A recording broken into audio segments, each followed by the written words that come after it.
Welcome to Between Two Hops, a segment on the Taproom exclusive inspired by Inside the Actors Studio, where I get to know my guest a little better. I'm your host, Dean Zarbaugh. I'm joined today by Vaughn Stewart, brewer for Bookhouse Brewing in Cleveland, Ohio. Let's get started. What is your favorite style of beer to brew and to drink? That's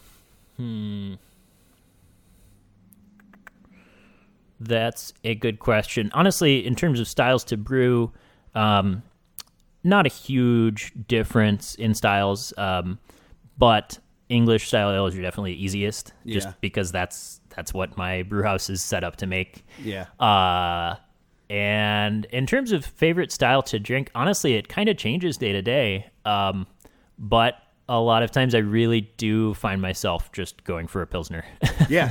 At the end of the day, give me a Pilsner, give me a lager, a good after work beer. Mm-hmm. That's been my go-to lately too. Mm-hmm. And again, I like that resurgence in those styles. Mm-hmm. What is your least favorite style to brew and drink? Or maybe just one you don't seek out. It actually, most higher alcohol beers, I'm not, I can make them. I have made them. I have a 12.5% quad on right now. But it's just not where my interest lies, I guess. And, at the same time, that's not to say that I avoid drinking them, because I do enjoy really well-made ones. But, yeah, I don't know. In terms of least favorite style to drink, I guess, to take the easy way out, like American Light Lager. Okay. Just because at that point it's like, I don't know, I'd rather have a normal Pilsner or a glass of water. Right. Like either way is fine. Yeah, absolutely. What profession other than your own would you like to attempt? Honestly, the thing I think that keeps me engaged in brewing is how manual and how hands-on it is. And so the romantic side of me that has no regard for, basic income and and whatnot, would be just anything where I'm working with my hands, especially if it's outside, and that's, I think, a lot of people's kind of just like, if I had my druthers, I'd, just work outside and, just, be self-sufficient. Yeah. Work with your hands, all that kind of stuff. It's very satisfying. That'd be the life, man. Yeah. What profession would you not like to attempt? I guess in a way that ties back to my least favorite part of brewing, which is all the record keeping. Oh yeah. Bookkeeping, all that kind of thing. Like I muddle my way through it and make it work, obviously, but it's definitely the least, it's just the least compatible with my brain. Yeah. I guess. I'm the same way, man. Like, you throw paperwork in front of me. Ugh. What hurdles did you personally face when opening this, and how did you overcome them? A lot of the hurdles we ran into, my partner Luke and I, were having to do with, I guess, just kind of being optimistic and assuming that everything would go quickly and to plan and that kind of thing, which is, I know, kind of a cop-out, but it's basically, you can always rely on yourself and your partners and stuff to get things done and to have a certain perspective. And I think part of any challenge is figuring out how to work with other people and how to get the best results when, you have to make a certain decision that you weren't anticipating making, or compromise, or things like that. And I think your ability to navigate that with some modicum of professionalism is just, it's any job, it's any industry, right? So absolutely. Yeah. What was the most interesting trend in the craft beer industry that you saw in 2018? In 2018, interesting, I guess you could define in a couple ways. The whole seltzer thing has been interesting. And along similar lines, I guess a more positive look on it is the no alcohol and or low-cal beers. Those seem to be coming up more from the bigger brewers. Yeah. It's an interesting area that I think is worth exploring, but I think it might take a while for it to really catch on in a big way in Cleveland. Right. But yeah, it's an interesting area. Quick side note on that. My buddy, he's NA. He doesn't drink alcohol, but he likes to be trying a lot of NA beers. Sure. And he's pretty much tried everything now, but he's always wanting to come out with me to a place and hope one day that one of them will brew a craft non-alcoholic for him. And then luckily Brewdog's Nanny State started coming into the state, and he talk about something about going back to that bitter conversation. Right.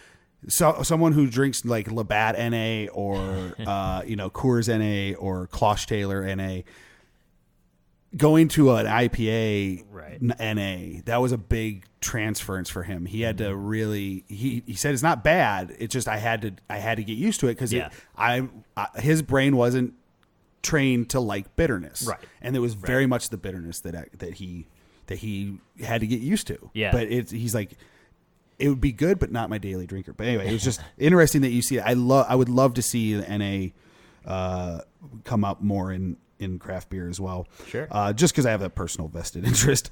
If you had to pick a least interesting trend for 2018, or just something you didn't really want to jump on the bandwagon for?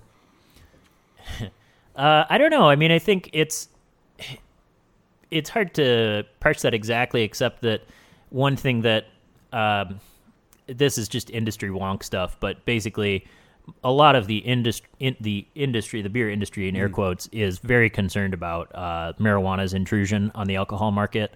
Obviously in Ohio, it's a non-issue. Right.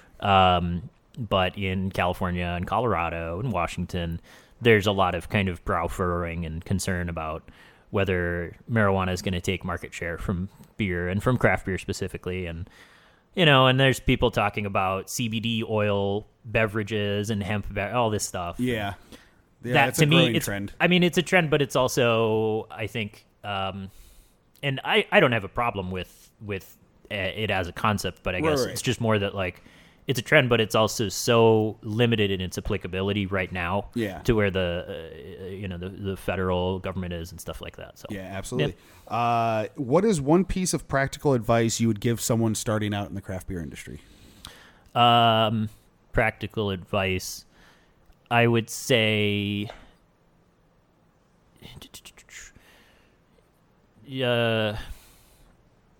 I don't know. It's tough because I don't know that there's any one path. It used to kind of be even a little bit when I was getting started, but more so before I got started. It was kind of like there was one, maybe two paths for how you got into the industry. Mm. And nowadays, the proliferation of brewing education programs at traditional 4-year colleges and things like that, and 2-year colleges and whatnot, is really, I think, changing the dynamic a bit. And so, I don't know, I guess, well, with that in mind, I guess, it would be don't be afraid to get an education. Yeah. And my whole thing, another reason I really like my job is that there is always something to learn. And so maybe that's the advice, is to stay humble and remember that you can always learn something. Yeah. Because it's really, between professional organizations like the Master Brewers Association of the Americas, which Andy down the street is, one of the main dudes involved with, right, to, just, again, the increase of formal brewing education. Just stay humble and always be willing to learn. Never be afraid to ask questions, because it's one of the huge benefits of the industry is everyone pretty much will always tell you pretty much anything. Right. Like, it's pretty rare that you run into a situation where someone's like, well, that's a trade secret. Yeah. It's a very open industry. Everyone wants everyone else to succeed. So, just be curious and be humble, I guess. Absolutely. If you could send a message to yourself 10 years ago, what would you tell the younger you? 10 years ago, that was right about when I was getting married and right out of school. So,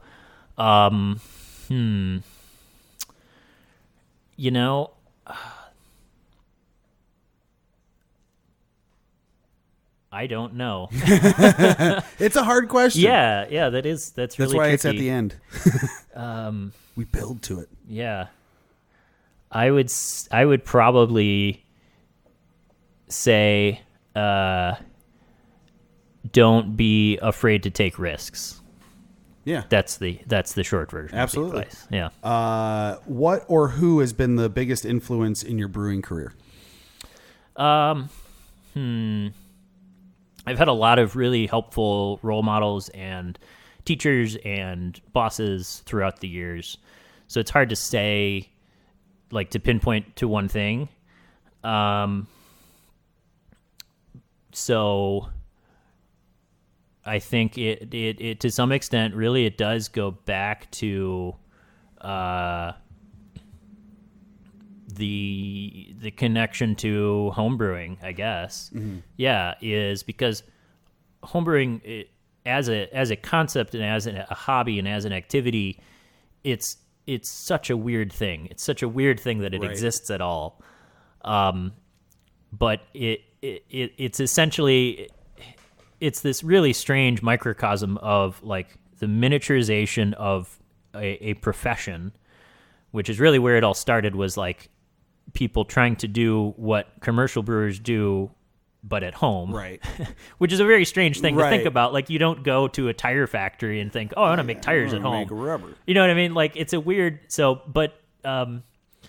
yeah, and so it's just this strange and very American, like it's very much like a can-do attitude, like against all odds, I'm gonna just make it happen. But also it's so freeing in that I think the best impulses of craft beer are influenced by people just saying, well, you know what, I'm just gonna try it. Right.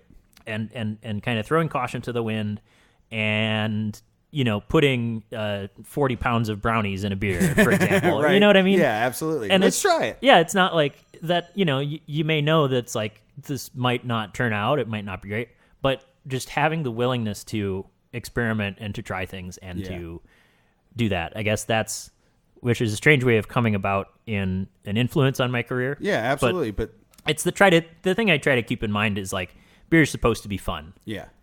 And just full stop. Like, just beer is supposed to be fun. So just sometimes it's okay to just like step back and, you know, chill out and think about Go with fun. the flow. Right.